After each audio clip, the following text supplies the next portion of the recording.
Ok, bueno, seguimos entonces. Esta tabla que está acá, lo que muestra son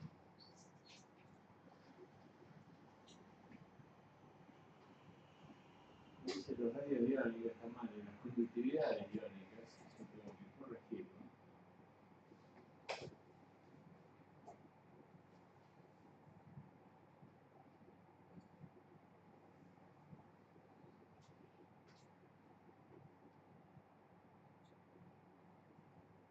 Conductividades iónicas de iones simples, y esto es el agua a 25 grados. Cuando uno mira esta tabla, yo puse algunos iones representativos, no todos, o sea, el protón, el oxidrilo, los alcalinos y los halógenos y magnetrano.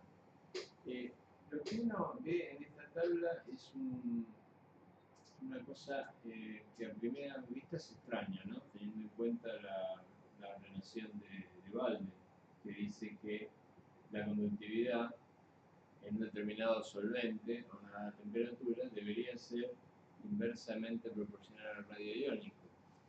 Sin embargo, cuando uno mira acá la tabla, ve que la conductividad del litio, que es el ion más chico, es más chica que la conductividad del cesio, que es más grande. O sea, el orden parece ser está invertido. La conductividad del litio es casi la mitad del rubidio y del cesio, y menor que la del sodio. El tema acá es, como decíamos recién, es que el radio que debería figurar en la expresión de Balde es el radio del ion solvatado. Y el litio, al ser un ion más chiquito, tiene una velocidad de carga más grande, obviamente, y está más solvatado que los iones alcalinos monovalentes más grandes, como el rubidio y el cesio. En general, se admite que el litio tiene entre 6 y 8 aguas en su capa de dilatación. Entonces, cuando el litio se mueve en agua, se mueve con esa esfera de solvatación. Entonces, desde el punto de vista hidrodinámico, es un ion más grande que potasio y el rubidio. Es decir, lo que vale en la expresión de Balde son los radios hidrodinámicos, y los radios hidrodinámicos tienen el orden inverso. El radio dinámico del litio es más grande que el del sodio es más grande que el del potasio, el potasio es más grande que el del rubidio y cesio, que tienen más o menos el mismo tamaño. Entonces, ¿cómo hacen con el radio de observación? Si vos sacas un radio iónico a partir de la regla de Balde, lo que vas a sacar es el radio hidrodinámico, ¿no? Son los radios que explican el porqué de este orden de conductividades. Y otra cosa que se observa acá es la siguiente, que si uno compara la conductividad del protón con la del litio o el sodio, es casi 10 veces más grande. Y lo mismo ocurre con el oxidrilo cuando uno lo compara con los halogenuros, por ejemplo. Es 4 o 5 veces más grande. O sea, la conductividad del protón y el oxidrilo es anormalmente más grande. Y si uno mete estas conductividades iónicas en la expresión de Balde, lo que van a salir son radios iónicos extremadamente bajos, o sea, menores que, bueno, el protón obviamente no tiene radio, el radio del protón es el radio de un protón, pero dan radios más chicos. Por ejemplo, el oxidrilo, si ustedes que tiene un radio no como el protón, sino mucho más grande, les va a dar un radio insignificante. El problema tanto con el protón como el oxidrilo es que su mecanismo de conducción, por lo menos en agua, en solventes próticos como el agua, es distinto al del resto de los iones. Y eso lo propuso Grotius hace muchísimo tiempo, incluso antes de la teoría de Behüker. Ya se sabía, ustedes recuerden que las medidas de conductividad son de fines del siglo XIX, o sea, hay medidas de conductividad de 1890. Ya se sabía que los ácidos y las bases conducían mucho más que las sales comunes, por la presencia de protones y oxidrilos. Y el mecanismo que propuso Grotius, que después fue, por supuesto, ya más adelante fue corroborado tanto teórica como experimentalmente, es que el mecanismo de conducción de protones y oxidrilos es un mecanismo en donde no es necesario que el protón o que el oxidrilo se muevan físicamente, sino que es un proceso de transferencia de carga. Por ejemplo, acá en esta figura está representado un protón, escrito como H3 más o más, ¿no? O sea, es un protón soldatado. En realidad, el protón en solución acuosa se encuentra como una especie de mayor tamaño, o sea, en general habría que representarlo por lo menos con 4 moléculas de agua, o sea, habría que presentarlo como H9, oxígeno 4 más. Esa sería la forma de representar el protón. Pero digamos, para el mecanismo de Brutus alcanza con representarlo como H3 más. Y acá hay una molécula de agua vecina. ¿Okay?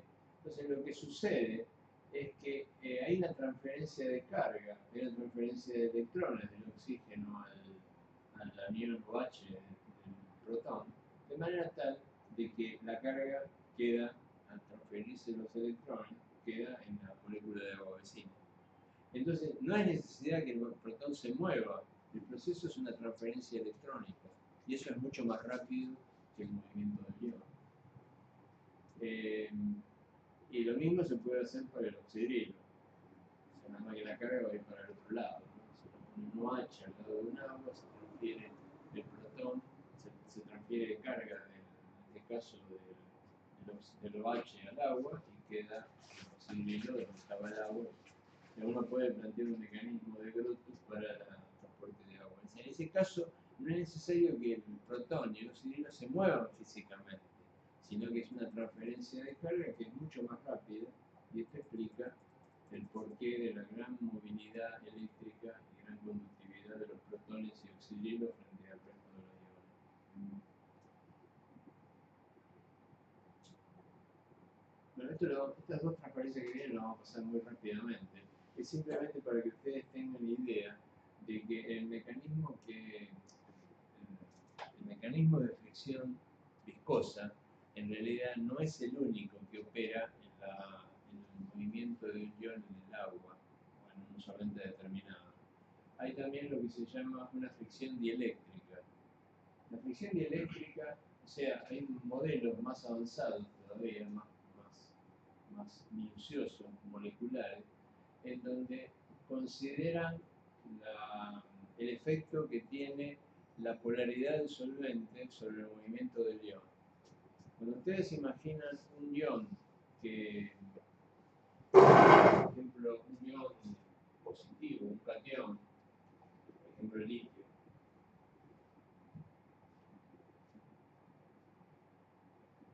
y ahora consideran que el solvente no es un fluido continuo, sino que son moléculas, por ejemplo moléculas de agua, donde ustedes tienen dipolos,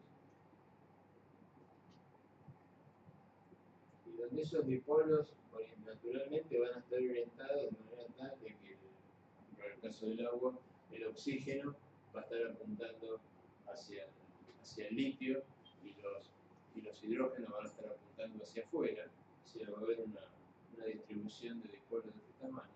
Cuando este ion se mueva, estos dipolos tienen que reorientarse.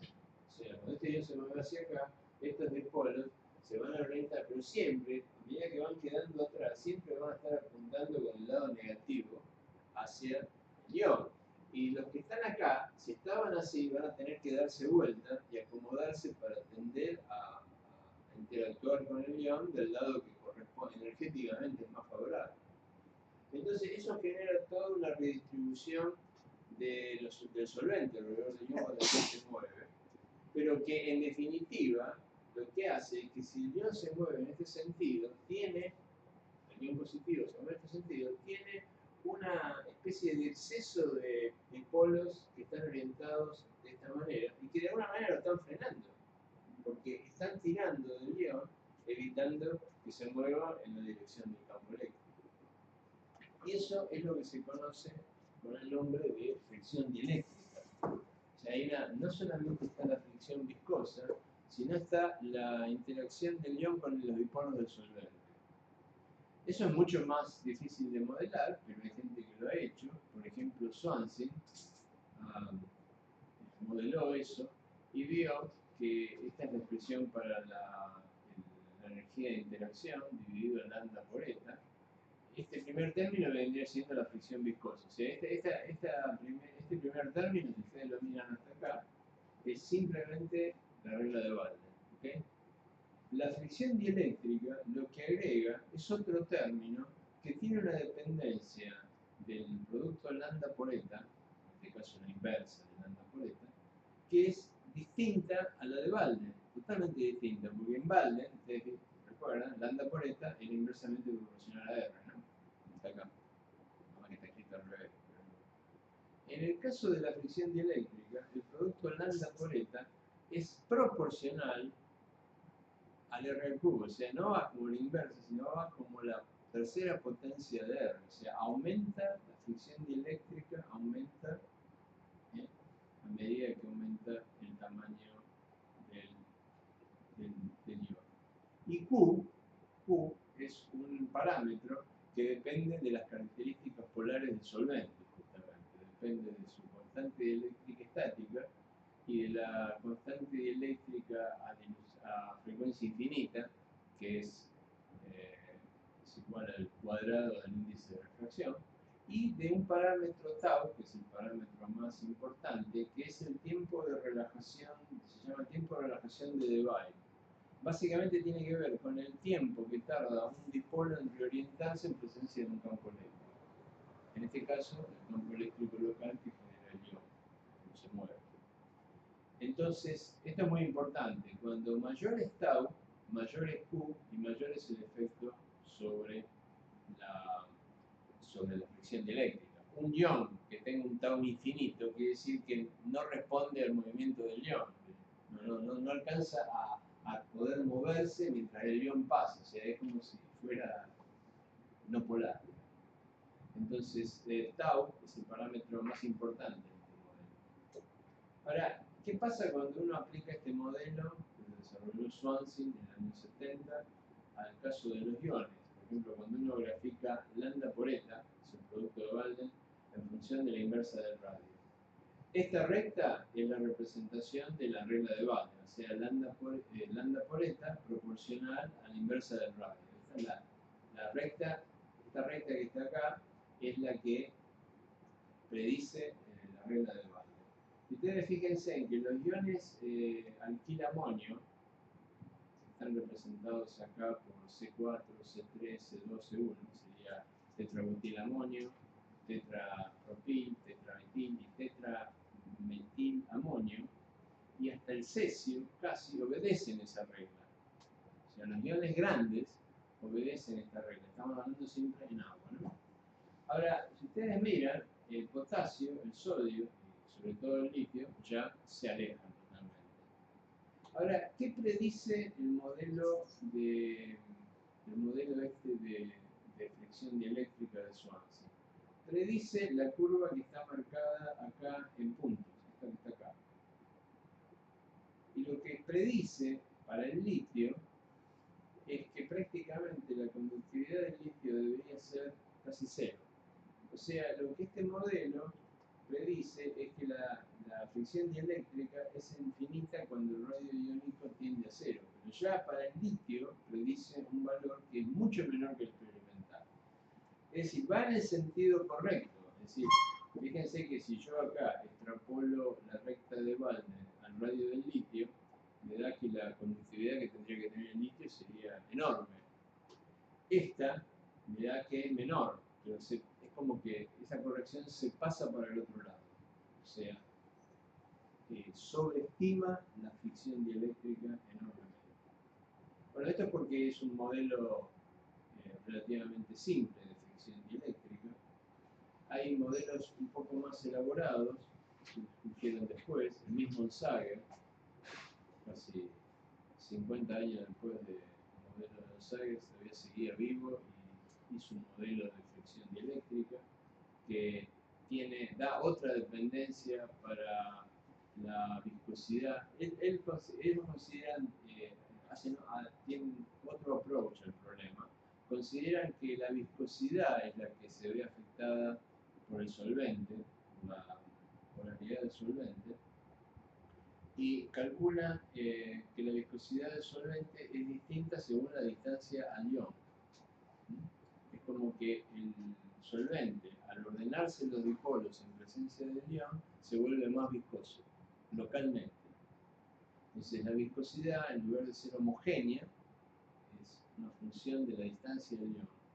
Y obtienen esta expresión, en donde esta es la viscosidad en función de R, la fricción entonces se aparece como una integral sobre esa viscosidad inhomogénea, y la expresión a la que llegan es esta que está acá, en donde esta R es función de la viscosidad Val, o sea, la viscosidad del solvente libre, por 1 más la distancia de Onsager, Hubbard Onsager a la cuarta sobre el radio del solvente a la cuarta. Y esta distancia de Hubbard-Onsager está relacionada, fíjense, con los mismos parámetros que los del modelo más sencillo de Swansea. Lo que pasa es que la dependencia es distinta. ¿Y qué predice este modelo de Hubbard-Onsager? Bueno, predice la curva que está marcada acá en líneas de trazo.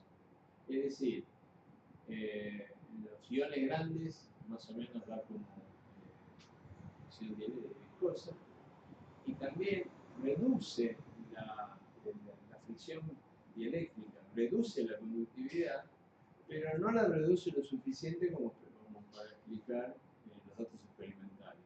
O sea, se llega a un plató, pero no se llega a predecir la disminución que se observa en el producto de Balde para potasio sodio líquido.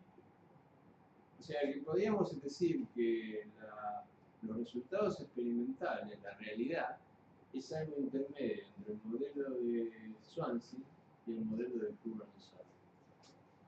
Recién, hace pocos años, ¿qué año va a ser? 20 años, Bacci y Wislas propusieron un modelo que iba un poquito más allá de la simple relajación dieléctrica. La relajación de tau, este parámetro tau, que es la relajación, tiempo de relajación de Debye, como les decía, tiene que ver con el movimiento de la molécula de solvente como un todo. Ellos lo analizaron de otra manera, lo analizaron teniendo en cuenta otros modos de vibración del solvente. O sea, la polaridad del solvente tiene que ver con un momento dipolar permanente y además por momentos dipolares temporales que tienen que ver con las vibraciones. De acuerdo con los modos de vibración normal del solvente, hay modos que son más rápidos, modos que son más lentos, y que producen fluctuaciones en la polaridad del solvente. Bueno, cuando uno introduce esa dinámica de solvatación del solvente, teniendo en cuenta los modos más rápidos, que en principio en los modelos más simples no se tenían en cuenta, porque se suponían que esos modos eran tan rápidos que no influían sobre el movimiento del ion, que son movimientos relativamente lentos. Se suponía que eso no influía. Sin embargo, Bismarck y Bacci vieron que sí, que esos modos rápidos del solvente son frecuencias del orden de los femtosegundos, tienen una incidencia sobre la fricción dieléctrica. Y el modelo, cuyas ecuaciones son complejas, y no las pongo acá, permite, es la curva azul, como ustedes ven, permiten ajustar perfectamente a los datos experimentales. Entonces, la moraleja de todo esto es que la fricción dieléctrica permite explicar, junto con la parte viscosa, que solamente tiene importancia en los iones de mayor tamaño, es prácticamente la que da cuenta de la conductividad iónica en los solventes de menor tamaño. ¿Okay? O sea, los iones de tamaño como el cesio o mayores se pueden explicar directamente por fricción viscosa, pero cuando uno se va a iones de menor tamaño hay que tener en cuenta la fricción dieléctrica. Y no solamente la dada por el parámetro de relajación de Debye, sino que hay que tener en cuenta los modos de vibración rápido de las moléculas. Entonces podríamos decir que al presente todo el problema de la conductividad iónica, no solamente en agua, esto también lo hicieron en etanol, en otros solventes, y vieron que el modelo es correcto, que dice perfectamente las conductividades experimentales. Uno podría decir que al día de hoy las conductividades iónicas se pueden describir perfectamente usando modelos de fricción dieléctrica y viscosa, usando un modelo de Friedman. Bueno, con esto básicamente terminé con la parte de teoría de conductividad. Vamos a ver ahora algunas cosas relacionadas con cuestiones más prácticas. Por ejemplo, conductividad de agua pura o conductividad de solventes puros. No solamente el agua se autodisocia, hay otros solventes que también se autodisocian y que por lo tanto tienen una conductividad no nula aun cuando no haya sales disueltas. El agua es el ejemplo típico. ¿A qué se debe la conductividad del agua? Bueno, se debe, como ustedes saben, el agua está disociada en protones y oxidrilos. Ustedes saben también cuál es el valor de esta constante de disociación, KW, que es 10 a la menos 14. O sea que en un litro de agua uno tiene aproximadamente 10 a la menos 7 protones y 10 a la menos 7 oxidrilos. Entonces, esas concentraciones son lo suficientemente bajas como para que uno suponga que no hay interacciones iónicas. Entonces ahí sí vale decir de que el lambda del agua pura, lambda cero del agua pura, considerada como si fuera hidróxido de hidrógeno, ¿no? Protones más oxidrilos, es la concentración de protones en agua pura por el lambda cero, o sea, podemos considerar que el lambda del protón en agua pura es la radiación infinita, estamos 10 a la menos 7, contra infinito, más la concentración de oxidrilo, que obviamente en agua pura es igual a la concentración de protones, multiplicado por el lambda cero de los oxidrilos. Y como la concentración de protones y oxidrilos se puede sacar directamente del KW, corrigiendo por la densidad del solvente, que en este caso es 1. Y esa conductividad, si ustedes hacen la cuenta, usando los valores del lambda cero que mostré en la tabla esta, si ponen acá el lambda cero del protón, 349, y el del oxidrilo, van a ver que la conductividad del agua pura, hablamos pura, ¿no? O sea, ni siquiera con el CO2 disuelto, es de 0,055 microsiemens por centímetro. ¿Okay? Y por supuesto es función de la temperatura, porque primero porque el lambda cero dependen de la temperatura. ¿Por qué dependen de la temperatura? Recuerden Balde, dependen de la temperatura, básicamente no porque el radio del ion dependa de la temperatura, ni la carga, ni la constante de Faraday, sino porque la viscosidad del solvente varía con la temperatura. El agua se hace menos viscosa a medida que uno aumenta la temperatura, por lo tanto la conductividad aumenta con la temperatura. Y por otro lado, porque KW varía con la temperatura. A 100 grados la constante de disociación del agua es casi un orden de magnitud mayor, entonces hay mucho más protones en agua caliente y oxidrilos que en agua a temperatura ambiente. Esta curva que está acá, en realidad está dividida en dos partes. La parte A se lee, la curva A es para los datos hasta 50 grados y la curva B, esto es para complicarlo, la única gráfico que encontré que llega hasta 100 grados es este. La curva A es hasta 50 grados, como pueden ver, y se lee sobre la escala de la derecha, ¿ok? Donde dice la flecha. Y la curva B, es esta, sería la continuación, ¿eh? Se lee sobre la izquierda. Entonces ustedes ven que 0,055 a 25 grados estamos acá.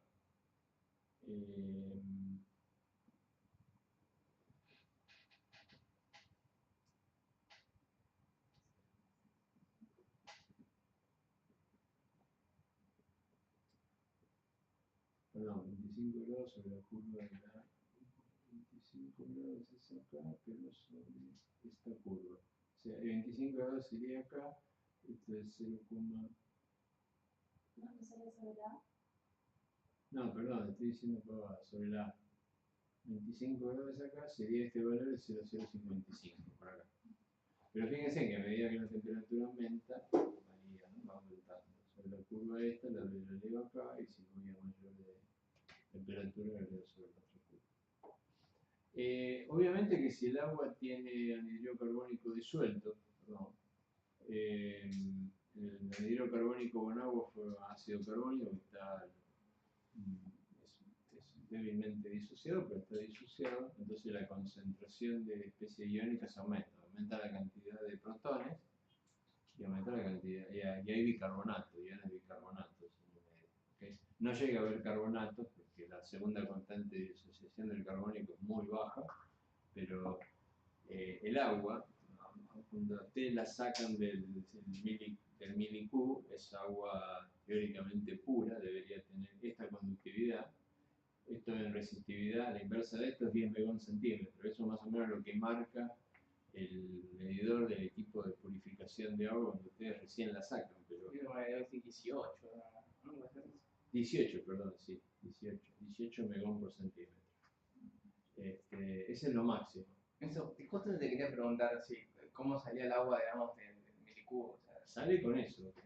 Bueno, no es exactamente. no, bueno, Pero a ver, lo que quiere decir que tengas 18 es que la concentración de otros iones que no sean los protones es mucho menor que 10 a la menos 7. O sea, si vos podés tener 10 a la menos 10, 10 a la menos 9 de sodio, potasio, pero no lo vas a ver, o sea, no te mueve el amperímetro. O sea, vos vas a medir 18 megón centímetros, que si lo dividís, hacer la inversa son 0,055 microsiemens. Pero apenas ese agua se pone en contacto con el aire, empieza a disolver CO2. ¿Okay? Entonces ustedes dejan el agua ahí y miden conductividad, poco rato eso va a aumentar 10, 20, 50 veces. Y en mes y medio del pH van a ver que el pH deja de ser 7 y pasa a ser 5,5, que es el pH del agua en equilibrio con el anhidro carbónico. Si el agua va a tomar el pH y la conductividad que corresponde a la solución saturada del CO2 en agua. La solubilidad del CO2 en agua es bastante grande, según gráfico, acá está. Este es el valor de la conductividad medida en microsiemens por centímetro en función de la concentración de dióxido de carbono. La solubilidad del anhidro carbónico en agua es 8 ppm, o sea que estamos acá, 8 ppm es esto. Fíjense, si uno va, es 3,5 microsiemens, pasa de 0,055 a 3,5, o sea, casi 100 veces. Por el simple hecho de que está saturada en CO2. Y por supuesto es muy sensible a cualquier otro tipo de impureza iónica, ¿no? Es más, si ustedes dejan el agua en un frasco de vidrio, aun cuando no se disuelva CO2, supónganse que la sacan del milicu en la atmósfera inerte, se evitan que se disuelva CO2 y la dejan envasada en un recipiente de vidrio y la guardan unos meses. Cuando la vuelvan a medir, aun cuando no entre CO2, van a ver que la conductividad es mayor. ¿Por qué? Si no hay CO2 no hay nada. ¿el sodio del vidrio? Claro, el vidrio tiene sílica, la sílica es soluble en agua, es muy poco soluble, pero es soluble. Entonces hay un poco de ácido silícico disuelto y eso ya mueve el amperímetro. La conductividad del agua es uno de los métodos más sensibles para determinar impureza, mucho más que el pH, por supuesto. Porque uno puede tener impurezas que no cambien el pH, pero cualquier especie iónica, estamos digamos, descartando contaminación orgánica, ¿no? Cosas no iónicas, obviamente que también puede haber. De hecho, si ustedes no tienen un buen purificador de agua, pero no tienen un filtro, un biofiltro, van a tener microorganismos en el agua, ¿no? Eso no les va a afectar la conductividad, por lo menos en el mediano plazo, pero no es agua pura tampoco.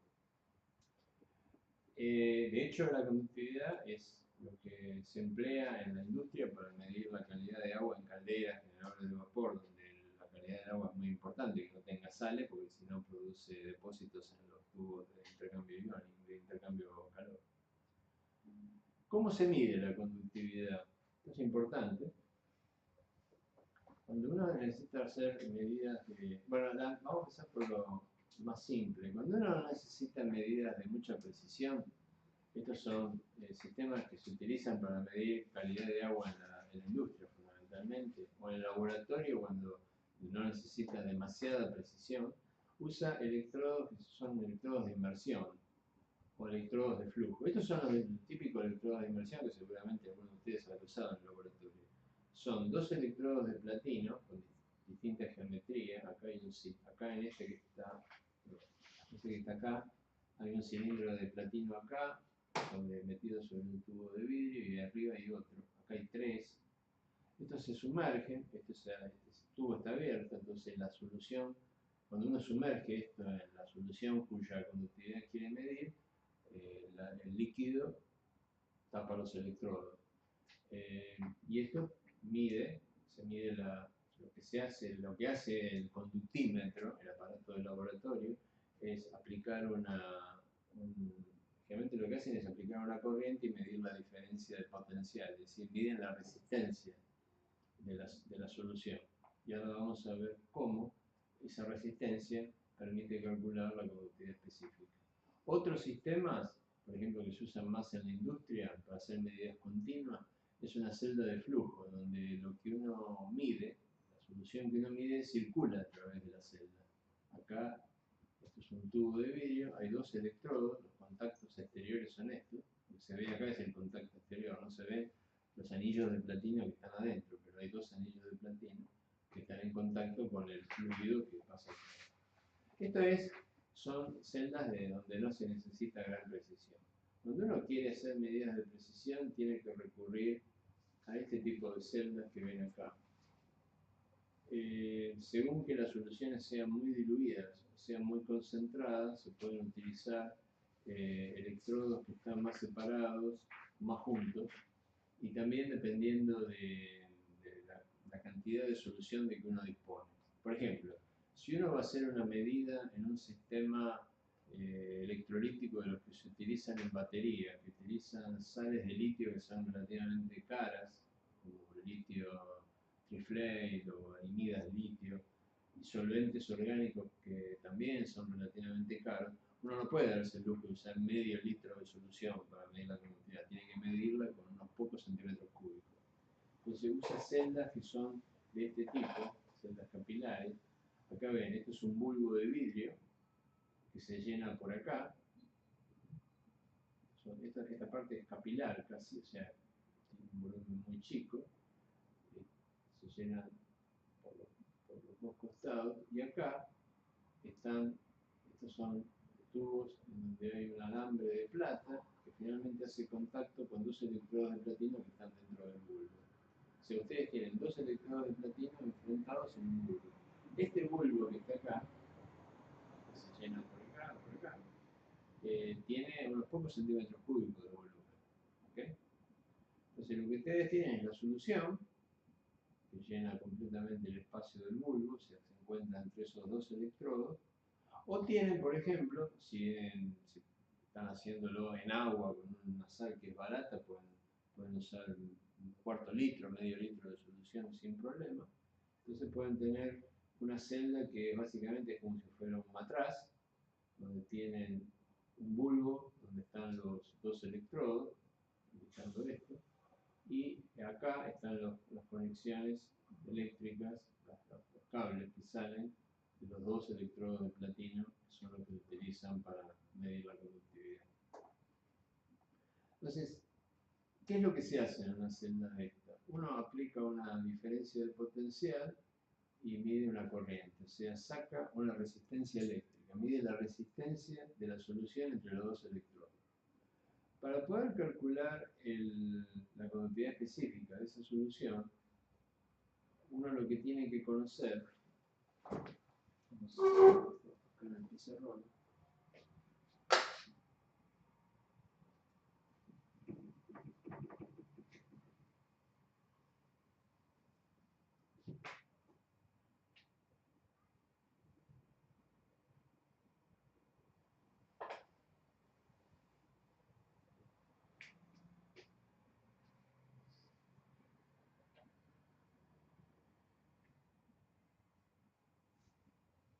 uno lo que hace es aplicar una diferencia de potencial entre los electrodos y medir la corriente que circula. Y de ahí, usando la ley de Ohm, calcula la resistencia, calcula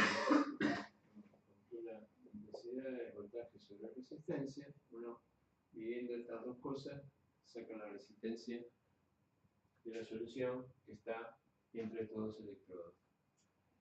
Si esto fuera un conductor sólido, en línea de campo, cuando yo aplico el potencial, estarían circunscritas, campo eléctrico, estaría circunscrito a la región entre los electrodos. Y en ese caso, la resistencia, ¿cómo la calcularía? Usando la ecuación normal, la resistencia y la resistividad, multiplicado por la longitud, que sería esta, L, dividido el área de los electrodos, ¿no? ¿Qué es lo que se hace cuando uno tiene un sólido conductor? Uno aplica, si uno tiene una barra de cobre,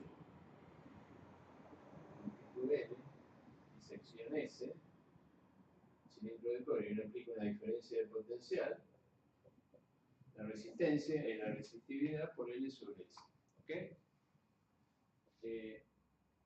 Bueno, que es lo mismo, 1 sobre kappa. La resistividad es la inversa de la conductividad específica.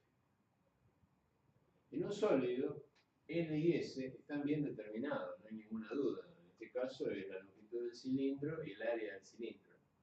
Pero acá, en línea de campo, en realidad no están así. También hay líneas de campo que salen de los electrodos, porque esto es un líquido conductor, y hay líneas de campo incluso que dan toda vuelta. O sea, que ni la distancia L ni el área están bien definidas. No son ni el área geométrica ni la longitud geométrica. Entonces, ¿qué es lo que se hace? Se lo calibra el electrodo, se calcula un L sobre S efectivo. No tiene nada que ver con el geométrico, o sea, no tiene nada que ver ni con la distancia entre los electrodos ni con el área. Es aproximadamente parecido a eso, pero no es lo mismo. Lo que se usa para calibrar son soluciones cuyas conductividades están conocidas. Después vamos a ver por qué, ¿no? Porque si no parece el problema del huevo y la gallina, es decir, cómo conocí la conductividad de la solución. Eso lo podemos ver.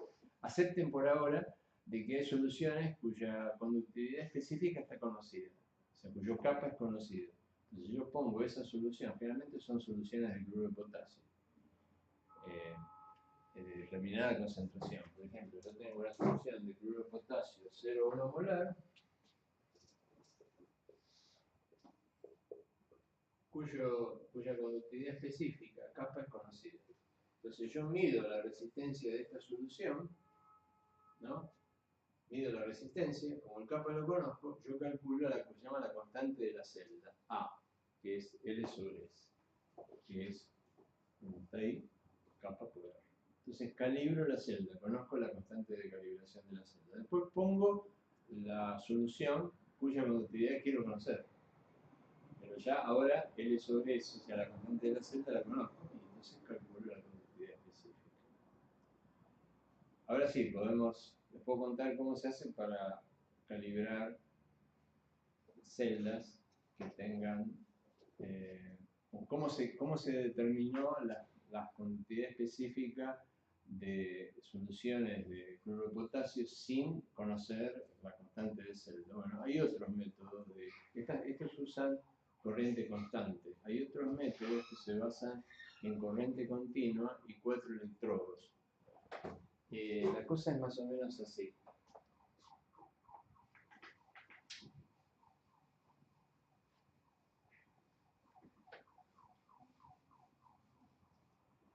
Si ustedes tienen, por ejemplo, imaginen que tienen un tubo donde está la solución del cloruro de potasio, ¿ok? 0,1 molar. Sí. Acá tienen un electrodo, acá tienen otro. Entre estos dos electrodos aplican una diferencia de potencial.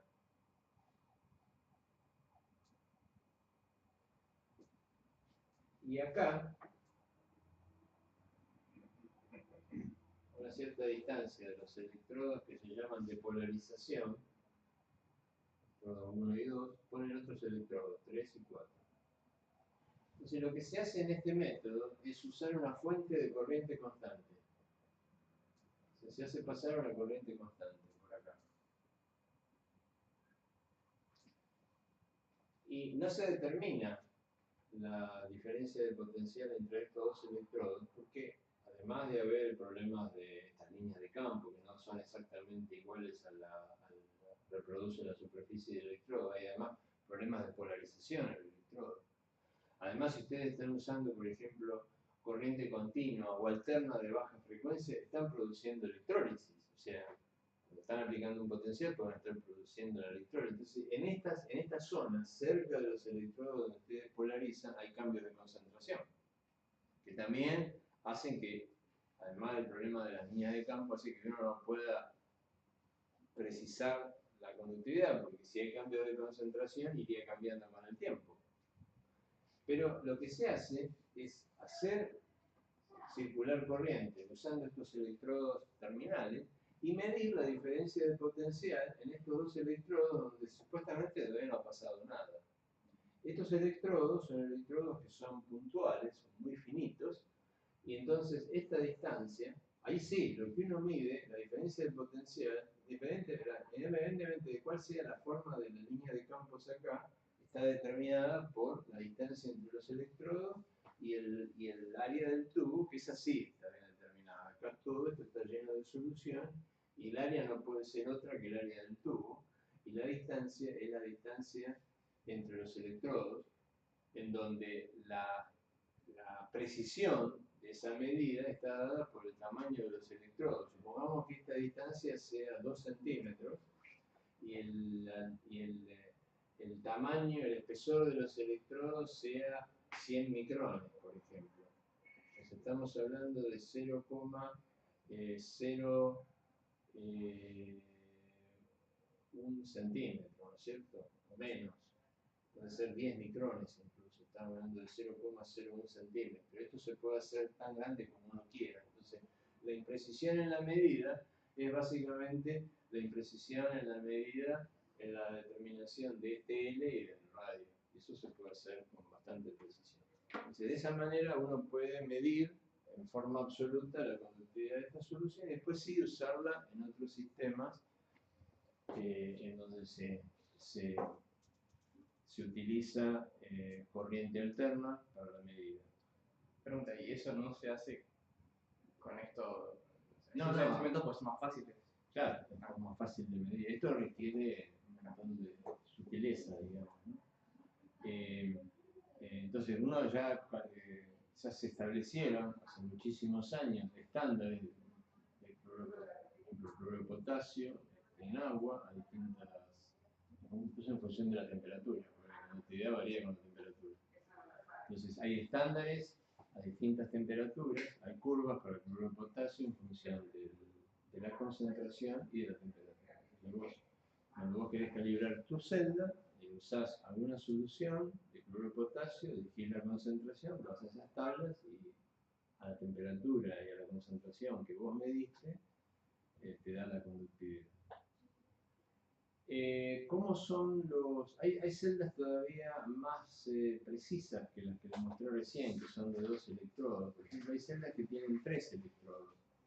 Y esto mejora justamente el efecto de la dispersión de la línea de campo. ¿Por qué? Porque acá, este es el bulbo, nada más que en lugar de tener 2 electrodos, tiene 3. Y los electrodos que están en los extremos, o sea, en este caso sería el E1 y el E3, están cortocircuitados, mientras que el del medio es el que sería el segundo electrodo. ¿Esto qué hace? Al estar el electrodo E1 y E3 al mismo potencial, no hay líneas de campo que salgan de los electrodos E1 y E3. O sea, todo el campo está confinado entre E1 y E3, porque el potencial de esos dos electrodos es igual. Es decir, las líneas de campo están confinadas entre el electrodo de arriba y el electrodo de abajo. Entonces, en esta celda, la constante de celda es casi seguro, el área es el área del tubo y la longitud es la distancia entre el electrodo E1 y el electrodo E3. Bueno, estos son, por otra parte, son cosas. Por ejemplo, acá, esta celda, es importante la agitación cuando uno hace medidas precisas de conductividad. ¿Por qué? Porque por más chica que sea la tensión, generalmente se aplican tensiones chicas, del orden de entre 10 100 milivoltios, alternas. ¿Por qué? Porque por menos que sea, por más chica que sea la tensión que uno aplica, algo de corriente circula por la celda, entre microampere y miliampere. Eso produce, por efecto de Joule, calentamiento de la celda. Entonces, acá localmente, en este bulbo, si uno no agitara, se estaría calentando un poquito la solución. Entonces la medida iría fluctuando porque la temperatura iría aumentando. Entonces uno tiene que agitar. En estas celdas que mostré antes, acá, por ejemplo, en esta celda la agitación es muy difícil. Porque esta celda es muy sensible a cambios de temperatura. Hay que tener precaución, hay que medir muy rápidamente y con tensiones muy chicas.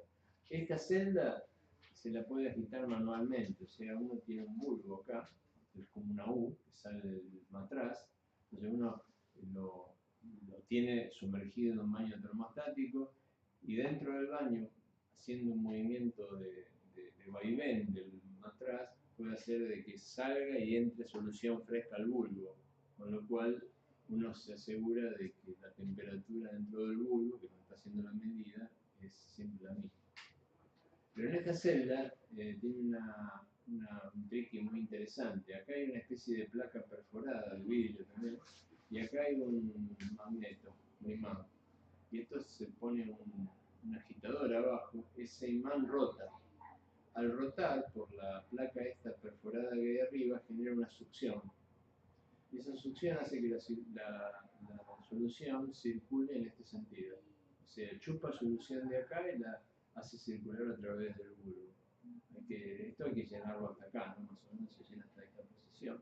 Pero hay una circulación interna de líquido debido al efecto de succión que produce el rotor. Entonces, como es una agitación bastante natural, sin necesidad de tener que hacerla manualmente. Estas son las celdas que se utilizan para medidas muy precisas, que son las que se requieren para poder sacar información sobre asociación iónica. Todas esas ecuaciones que yo les mostré al principio de la clase requieren que las medidas de conductividad se hagan con precisiones que van desde el 1 en 1000 a 1 en 10.000. ¿Okay? Las celdas de inmersión que yo les mostré hace un rato, esas apenas se alcanzan precisiones del orden del 1%. No vas a mejorar. Acá se necesitan entre 1 y 2 órdenes de magnitud más en precisión. O sea, estamos hablando de 1 en 1000 a 1 en 10.000. ¿Y cómo se hace la medida? Yo les voy a contar primero cómo se hacían las medidas en la época de Chetlovsky, digamos, 1890. Porque es interesante esto históricamente incluso. Se usaban puentes, se llamaban puentes de conductividad. Un puente de conductividad es básicamente, como su nombre lo indica, un puente es esto que está acá.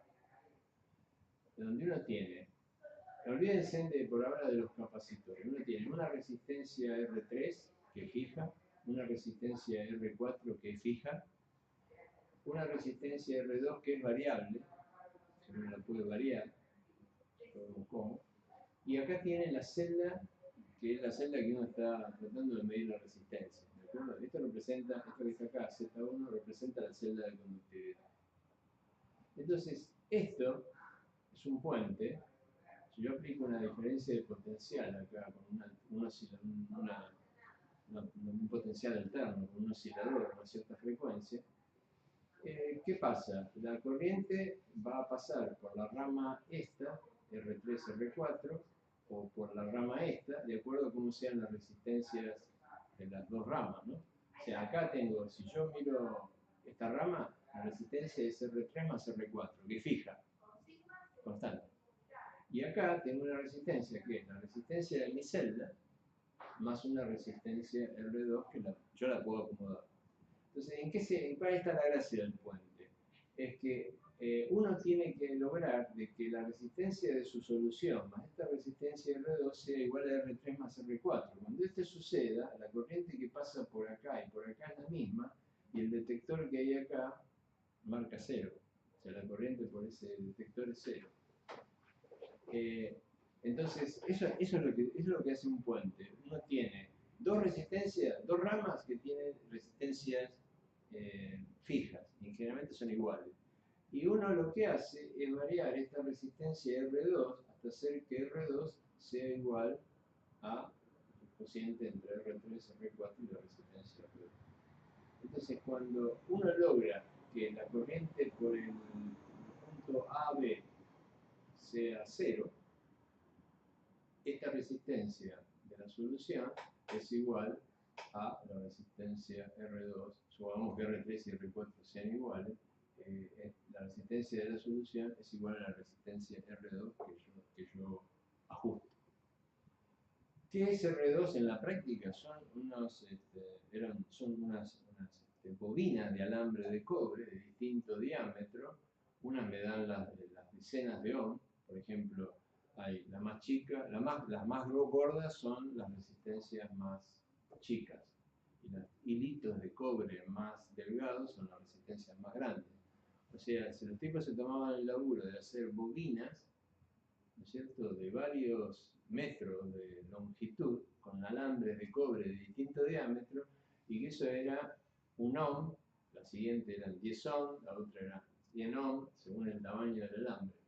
Y uno iba cambiando con un cursor, iba conectando varias de esas en serie para tener distintas resistencias. Y en la época de Tcheldovsky, estoy hablando de 1890, donde no había ni siquiera, obviamente no había tester, no había multímetro, no había nada, ¿qué se usaba como detector? Se usaban los audífonos, ya había audífonos, o sea, había auriculares, y los auriculares, digamos, lo que uno escucha es proporcional a la corriente que circula por el auricular. Entonces los tipos se ponían esos auriculares, iban moviendo la resistencia R2, y cuando no escuchaban más ruido, ahí paraban y medían la resistencia, midiendo cuántas bobinas estaban conectadas en serie. Y aunque ustedes no lo crean, la precisión de esos puentes de conductividad es más o menos la misma que los puentes digitales que hoy en día se usan. Hoy en día no se usan estas cosas, obviamente. No hay gente con auriculares. Pero cuando yo hice las prácticas de conductividad en FQ en el año 70 en la facultad, todavía se usaban los auriculares. Los puentes digitales son posteriores. Y debe haber tirado por ahí, por el laboratorio de FQ, o algunos laboratorios de acá de la facultad, puentes, estas cajas de puente que tenían las distintas, tenían como unas perillas de 10 posiciones, de 0 a 9, donde eran las centenas de ohm, decenas de ohm, décimas de ohm, y uno iba moviendo eso. Primero hacía el ajuste fino, ¿no? Eran 100 ohm, 200 ohm, después iba con los de 10, con la de unidad, después con las décimas y hasta las centésimas.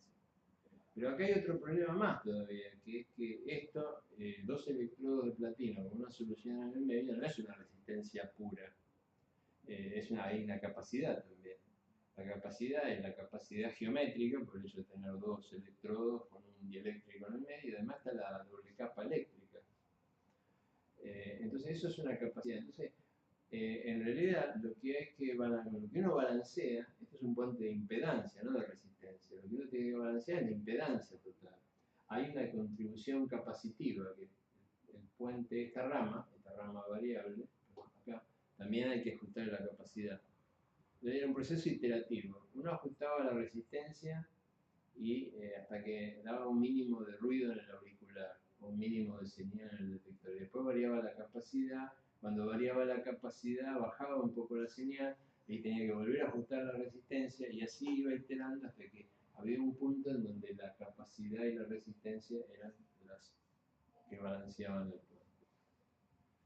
Esto ahora se hace con puentes digitales, que obviamente hacen que la vida sea mucho más fácil, mucho más rápida en la medida, pero la precisión sigue siendo más o menos la misma. No se ha ganado en precisión. Es más, algunos puentes digitales no tienen la precisión de los puentes de conductividad original. La otra cuestión es la frecuencia. Uno utiliza, cuando uno hace las medidas estas, tiene un oscilador que generalmente las frecuencias se van entre 500 Hz y 5000, 10.000 Hz. Y uno observa que los valores de resistencia y de capacidad que necesita para balancear el puente varía con la frecuencia. Es lógico, porque esto no es una resistencia pura, es una impedancia, y la capacidad varía con la frecuencia. Entonces lo que hay que hacer es hacer la medida a varias frecuencias, y después hay un modelo que se supone es esto, ¿no? Esta es la resistencia del electrolito, hay una resistencia de doble capa, hay una resistencia geométrica. Entonces, cuando uno hace el modelo equivalente de esto, hay una dependencia que es con la frecuencia de menos un medio. Entonces, lo que uno hace es mide la resistencia en función de la frecuencia, grafica y extrapola grafica en función de 1 sobre f en un medio y extrapola a 0, que sería frecuencia infinita. Y lo que reporta es la resistencia del sistema a frecuencia infinita, que es cuando la capacidad no influye. La frecuencia infinita, la capacidad se hace 0. Entonces, ahí obtiene el verdadero valor de resistencia. O sea, es un proceso complicado que antes había que hacerlo manualmente, decía que estas medidas fueran un calvario, pero ahora los puentes de conductividad, sobre todo los que tienen los potenciostatos, como ahora que tienen analizador de impedancia, en realidad se hace con un analizador de impedancia, que hace todo. O sea, el analizador de impedancia, cuando uno hace la medida, tira toda la frecuencia, hace todo el análisis, y ya sale el resultado final. Pero en realidad el resultado final es la consecuencia de que el software del equipo hizo todo este proceso, que antes lo tenía que hacer uno a manopla. ¿Okay? Bueno, queda un solo tema para ver, con esto terminamos la clase de hoy, que es el número de transporte, ¿no? O sea, hemos visto conductividad y ahora faltaría ver el número de transporte. El número de transporte lo habíamos definido en la clase pasada como el cociente entre la corriente que transportaba un ion y la corriente total transportada por la sal. Es decir, era la fracción de corriente que transporta un ion. Y a eso se lo llama el número de transporte del ion. Esta es la definición para un caso genérico, donde uno tiene varios iones, o sea, la suma acá es sobre todos los iones. Si uno tiene una sal simple, la suma es sobre los dos iones, el catión y el anión. ¿Okay? Entonces, básicamente, el número de transporte es el cociente entre la conductividad del ion y la conductividad de la sal. Ahora, puede ocurrir casos más complejos, ¿no? Es decir, podemos tener situaciones, por ejemplo, el ácido oxálico, que es un electrolito parcialmente disociado. Uno acá tiene, cuando uno disuelve el ácido oxálico en agua, tiene protones, tiene bioxalato y tiene oxalato en solución.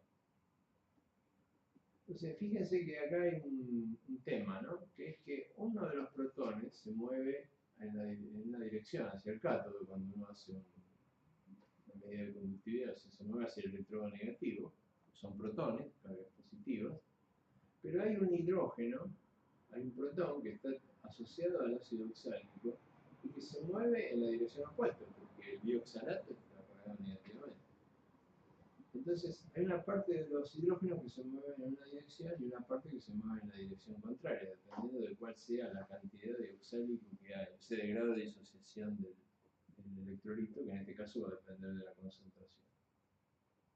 Ahora, lo único que uno puede medir es la cantidad neta de hidrógeno que se transfiere en una dirección. Entonces, conviene definir el número de transporte del constituyente iónico. O sea, el número de transporte del constituyente iónico, ya sea anión o catión, es el número neto de carga en Faraday transportado por ese ion en la dirección del ánodo o del cátodo, a través de un sistema de referencia que en general en las medidas de transporte lo que se adopta es el sistema HITO, es decir, sistema fijo al solvente, que se supone en principio no se mueve respecto del equipo, el aparato. El número de transporte del constituyente iónico, dice acá, puede ser negativo. Por ejemplo, si ustedes tienen una solución concentrada de iodo de cadmio, la mayor parte del cadmio se encuentra formando complejos, cadmio iodo 3 menos, cadmio iodo 4 2 menos. Y eso hace que una fracción importante del cadmio no se mueva hacia el cátodo como cadmio 2, sino que se mueva hacia el ánodo como cadmio, como el complejo de cadmio. Entonces, cuando uno hace la medida del número de transporte, que vamos a ver cómo se hace, y mide el cambio, en lugar de ir para el cátodo, fue para el ánodo. Y eso significa un número de transporte negativo, en realidad, ¿no? Es decir, cuando uno hace una medida de ese tipo y tiene un número de transporte negativo para el catión, quiere decir que el catión en realidad se fue hacia al ánodo, y lo que uno tiene que sospechar inmediatamente es de que está complejado. Justamente una de mis becarias está midiendo ahora el número de transporte del litio en las salmueras que trabajan ustedes. Las salmueras estas tienen un gran contenido de sulfato. Y es muy probable que parte del litio esté formando un complejo con el sulfato. Sulfato litio negativo, o sea que parte del litio se puede ir hacia el otro electrodo acomplejado con sulfato. Entonces, por eso es importante medir el número de transporte del litio, para saber realmente todo el litio se mueve para el cátodo o hay parte del litio que se mueve hacia el ánodo. Y si hay mucho sulfato, no puede suceder de que el litio en realidad se mueva netamente hacia el otro electrodo en lugar del electrodo donde yo quiero. Entonces es importante este tipo de medición. Igual es una pregunta, en ese caso el número de transporte se definiría para el complejo. Claro, es para el constituyente iónico, o sea, para el catión, pero en todo, sumando sobre todas las especies en que ese catión puede estar, que no es solamente el catión libre, el cadmio libre, sino el cadmio formado. Pero como tienen distinta carga, el transporte se da hacia el otro electrodo, o sea, en dirección contraria, y la suma, y puede ser que la suma negativo, o sea que vos te encuentres que hay más concentración de cadmio en el ánodo que en el cátodo, con lo cual el número de transporte te va a dar obviamente negativo. ¿Cómo depende el número de transporte de la concentración?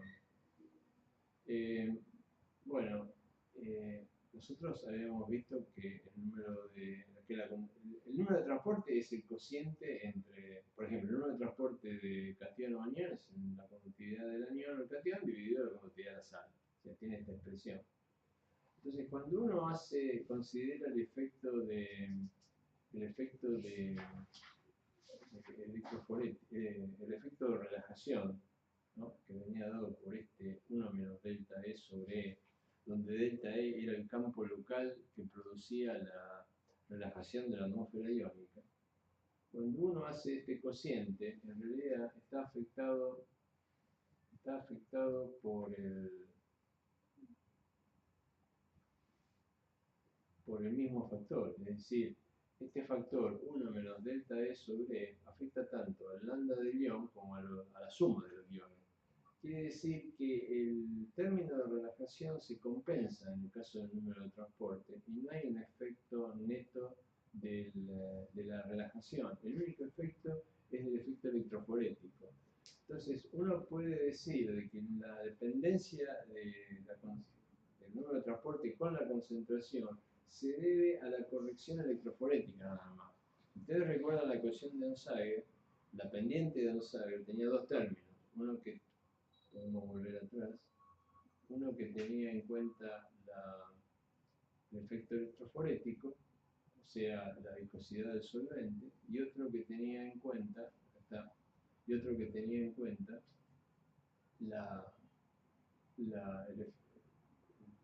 efecto de relajación de la atmósfera iónica. O sea, este es el efecto de relajación, que en este caso se compensa, y lo que me queda es el término electroforético, este beta, que depende de la constante viscosa de la viscosidad del solvente.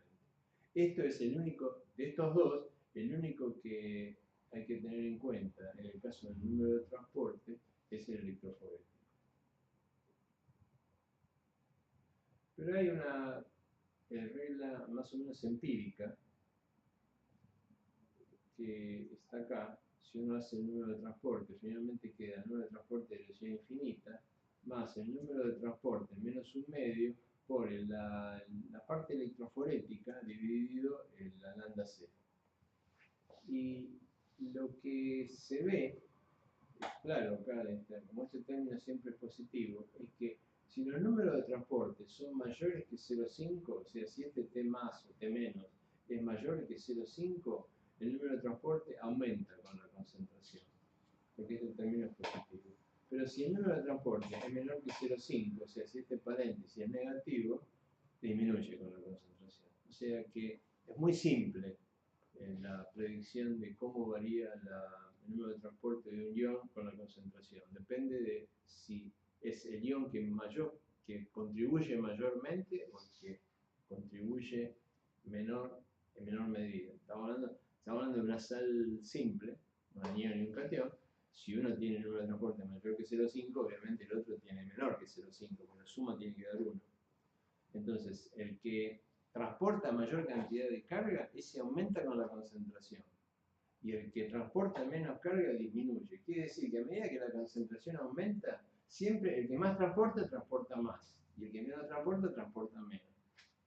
O sea que la variación con la concentración va en el sentido de que el que transporta más todavía incrementa su número de transporte más y el que transporta menos, transporta menos. Y eso sale de analizar la contribución electroforética, básicamente.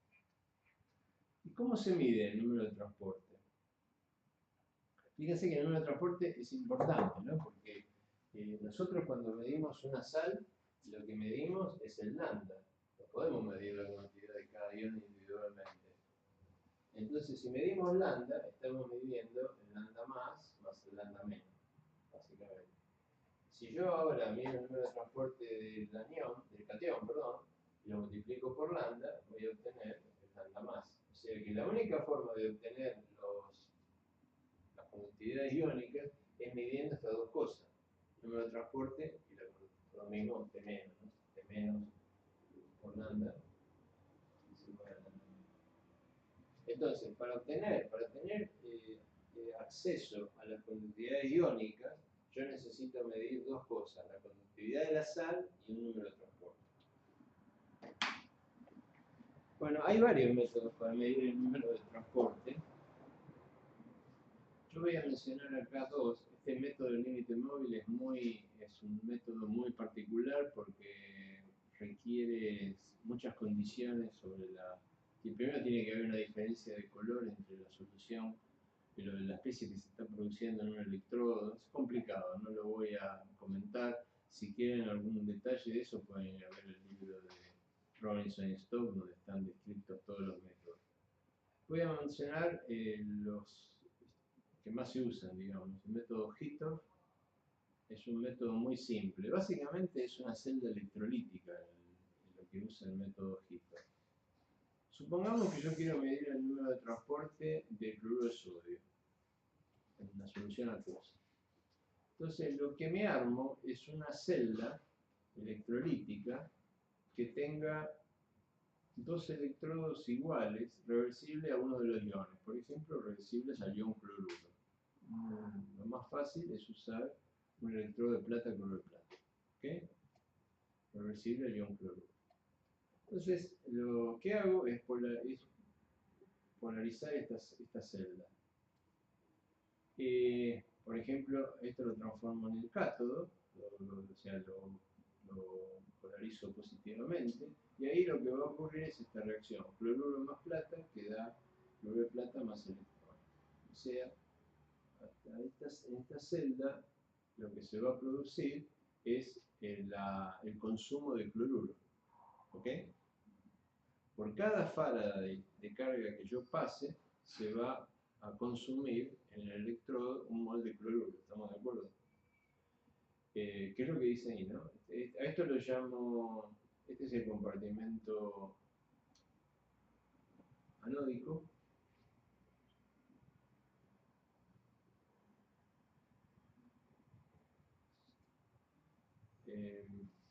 están al revés las asignaciones, ¿no? Este sería catódico. No importa. ¿Qué pasa en el otro electrodo? El otro electrodo está polarizado negativamente. Ahí el cloruro de plata toma electrones y se transforma en plata más cloruro. Es decir, ocurre la reacción inversa. Ahí se está desprendiendo el cloruro. Por cada Faraday de carga que yo circule, se va a generar un mol de cloruro. Lo que me importa son las especies iónicas, digamos, la plata, el cloruro de plata, la plata metálica y el cloruro de plata quedan en el electrodo, ¿no? Pero el cloruro acá se produce y acá se consume. Ahora, a medida que está pasando eso, el balance de carga tiene que ser cero, ¿no es cierto? La solución tiene que seguir siendo eléctricamente neutra siempre. Quiere decir que a medida que ya vaya pasando esto, cada vez que se genere, se consuma cloruro acá, se tiene que ir sodio y tiene que ir, digamos, hay una fracción de carga positiva que la transporta el sodio de este electrodo hasta el otro y un transporte de cloruro en sentido inverso. Esto es lo que hace que en todo momento el sistema sea eléctricamente neutro. Entonces, ¿qué tenemos que hacer para ver cuánto cloruro y cuánto sodio se transportó de un compartimento a otro? Tenemos que hacer un balance de carga. Entonces, el balance de carga acá, en este compartimento, donde se está produciendo la oxidación, es que salen cada vez que circula una carga Q por T más moles de sodio, ¿no? ¿Por qué Q por T más? Porque recuerden la definición de T. T es la fracción de carga, o sea, la fracción de corriente, o sea, la fracción de carga. Entonces, hay Q por T más moles de sodio que salen por transporte. Es esta flecha que está acá. Desaparecen Q moles de cloruro por reacción y entran Q por T menos moles de cloruro. O sea, si ustedes hacen la cuenta, muy simple, en ese electrodo, por reacción, tenemos que cloruro se desaparece Q, ¿no es cierto? Por transporte de sodio, acá no hay, el sodio no reacciona, por reacción no pasa nada, y por transporte hay una cantidad de cloruro que es Q por T menos, que entra, positivo, y sale una cantidad Q por T más de sodio. Entonces, ¿cuál es el balance neto de esto? Es que se van Q por T más de sodio y entran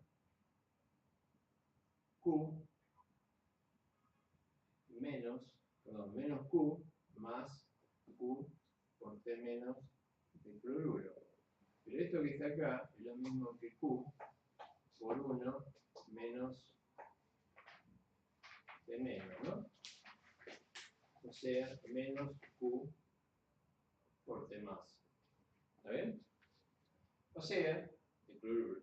O sea que en realidad lo que está diciendo esto es que se está yendo menos Q por T más de cloruro de sodio. Es decir, que si yo después de pasar una carga Q, un cierto tiempo T, dependiendo de la corriente que use, mido la concentración de cloruro de sodio en este compartimento, voy a ver que me desaparecieron Q por T más moles de ion sodio, de cloruro de sodio. Si hacen el balance en el otro compartimento, lo mismo, teniendo en cuenta lo que reacciona, lo que entra de cloruro y lo que se va de sodio, van a ver que aparecen, era obvio, el resultado era obvio, aparecen Q por T más de moles de cloruro de sodio, porque obviamente el cloruro de sodio no puede desaparecer ni aparecer, tiene que ser constante. Lo que se va del ánodo aparece en el cátodo. Entonces fíjense que esta es una forma muy simple de medir el número de transporte, porque lo único que tengo que hacer es hacer pasar una corriente durante un cierto tiempo, o sea, conocer Q, medir la concentración de cloruro de sodio en este compartimento, verificar que es igual a lo que desapareció en el otro, y a partir de eso, si conozco la cantidad de moles de cloruro de sodio, que es igual a Q por T más, puedo calcular T más. Por otra parte, Q es I por T, ¿no? O sea, lo que yo mido es la corriente que circuló, que tiene que ser constante, el tiempo dentro del cual circuló y cuál fue la variación en el número de moles de cloruro de sodio.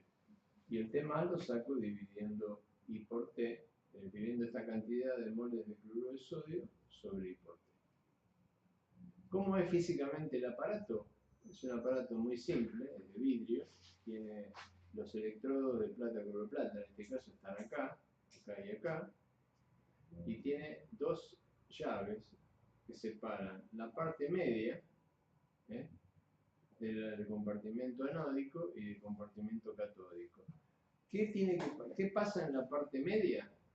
Fíjese que en la parte media es una zona de tránsito, pasan T más, Q por T más iones sodio y pasan Q por T menos iones cloruro, pero no se acumula ni desaparece el cloruro de sodio. O sea, la parte media me sirve para verificar.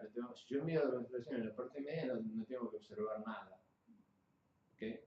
Obviamente esto no es estrictamente así, por dos cosas. Primero, porque si el experimento yo lo hago mal y tarda mucho tiempo, o sea, lo hago, por ejemplo, con una corriente muy chica, en principio no debería depender del tiempo. Porque yo puedo usar corrientes muy chicas y tiempos largos, puedo usar tiempos cortos y corrientes chicas. Pero ¿qué pasa? Acá se están estableciendo gradientes de concentración y por difusión puede mover sodio de la zona donde está más concentrada hasta más diluida. Entonces no me conviene hacerlo con tiempos largos, porque tiempo largo significa que estoy dándole tiempo a que haya difusión. No sea solo migración eléctrica producida por el campo, sino por difusión.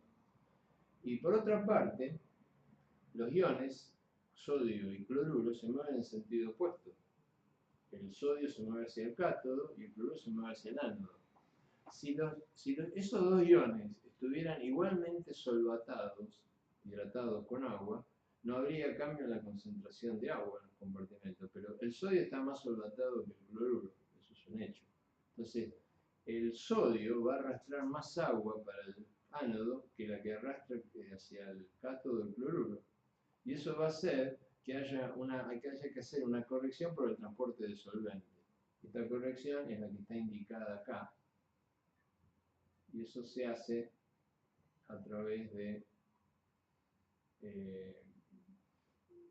corregir por la conductividad del solvente, ¿no? O sea,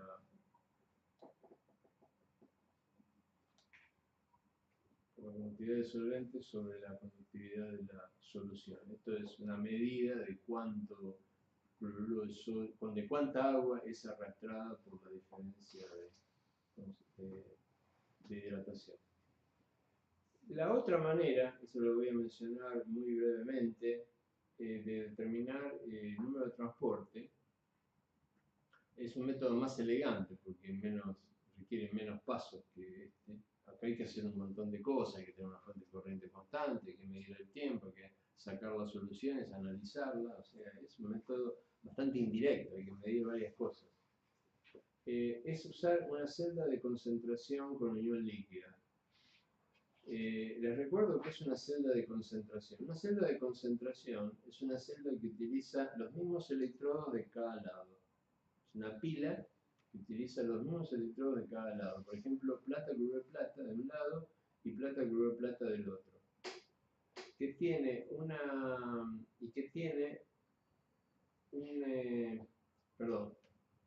Esta es la celda de concentración con transporte, la que está abajo, la que estoy marcando ahora. Usa un electrodo de plata, cloruro de plata, otro electrodo de plata, cloruro de plata. Hay una solución de cloruro de potasio, de concentración M' de un lado y M en el otro. Esto es cloruro de potasio, ¿no? No sé, casi no sé. Y acá, separando las dos soluciones, hay una unión líquida. Uno puede medir el potencial de esta celda. Esta celda es con transporte, porque si ustedes analizan qué pasa cuando esta celda funciona, van a ver que básicamente es lo mismo que la experiencia que hicimos antes, nada más que antes nosotros metíamos una diferencia de potencial y hacíamos que los iones se transportaran. Acá, en la pila con transporte, esto tiene un potencial espontáneo que va a hacer que la pila funcione ¿en qué sentido? Haciendo que disminuya la concentración de cloruro en el lado que haya mayor concentración de cloruro. O sea, esta celda funciona espontáneamente consumiendo cloruro en la celda que tiene mayor concentración de cloruro y aumentando la concentración de cloruro en la que tiene menos. Si ustedes obtienen la expresión para esta celda, van a tener un potencial. Y se lo puede comparar con el potencial de la celda de concentración sin transporte. La celda de concentración sin transporte, que es la de arriba, la estoy marcando ahora, es una celda doble. O sea, en realidad son como si fueran dos pilas puestas en serie. Esas pilas están formadas por un electrodo de plata cloruro de plata, o sea, reversible al anión, al cloruro, y otro electrodo reversible al catión. En este caso, el catión es potasio. No es fácil hacer un electrodo reversible al potasio. No puede poner un potasio metálico en agua porque explota, ¿no? Lo mismo que el litio, que el sodio. Reacciona violentamente, o sea, no hay electrodo metálico de sodio, de potasio, ni de sodio, ni de litio. Pero uno puede hacer una amalgama de sodio, o sea, bajar la actividad del sodio, hacer una amalgama diluida que tenga potasio, tenga poco potasio, y ese amalgama de potasio sí es estable en agua y tiene un potencial que depende de la actividad de potasio en la amalgama. Esta sería la pila 1. Y la pila 2 en realidad es la del otro lado, que tiene la amalgama de potasio como electrodo común, ¿no? O sea, son dos pilas, nada más que uno de los electrodos de ambas pilas es común, la parte del medio. O sea, esto físicamente lo podrían hacer de la siguiente manera.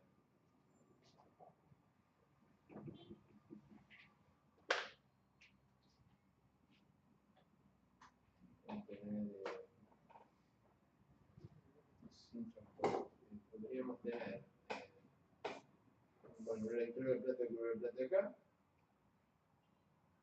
otro electrodo de plata cloruro de plata acá. Podríamos tener acá mercurio. Bueno, no me pregunten cómo mantener el mercurio separado de las soluciones, pero podría ser con un pintado poroso, por ejemplo. Se puede hacer un tuito, ¿no? Sí, algo poroso, que viste que el mercurio. Sí. Y acá, bueno, potasio, disuelto en la amalgama. Entonces, esta es una pila y esta es otra pila. ¿Okay? Además que tienen un electrón común. Cuando ustedes calculan el potencial de esto, también depende de la diferencia de concentraciones entre M' y M. Pero la diferencia es que en la de abajo, en la que es con transporte, el potencial es T más veces el potencial de la primera pila. Eso si quieren pueden ir a un libro de psicoquímica, vean cuál es el potencial de una pila de concentración con transporte, una sin transporte, y van a ver que el cociente entre el potencial de la pila con transporte y la sin transporte es directamente el TK, el T de los electrodos a los cuales no es reversible la pila con transporte, o sea, en este caso el potasio.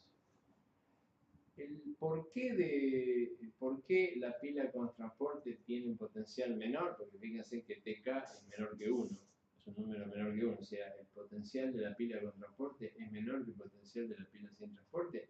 Es simplemente por el hecho de que en esta pila funcionando hay efectivamente un transporte de cloruro de potasio del electrodo más concentrado, más diluido. O sea, hay una especie de efecto de dilución. Eso se pierde y no se transforma en trabajo eléctrico.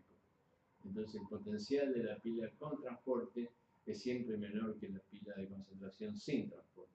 Porque estamos evitando la mezcla, el fenómeno de mezcla. De modo que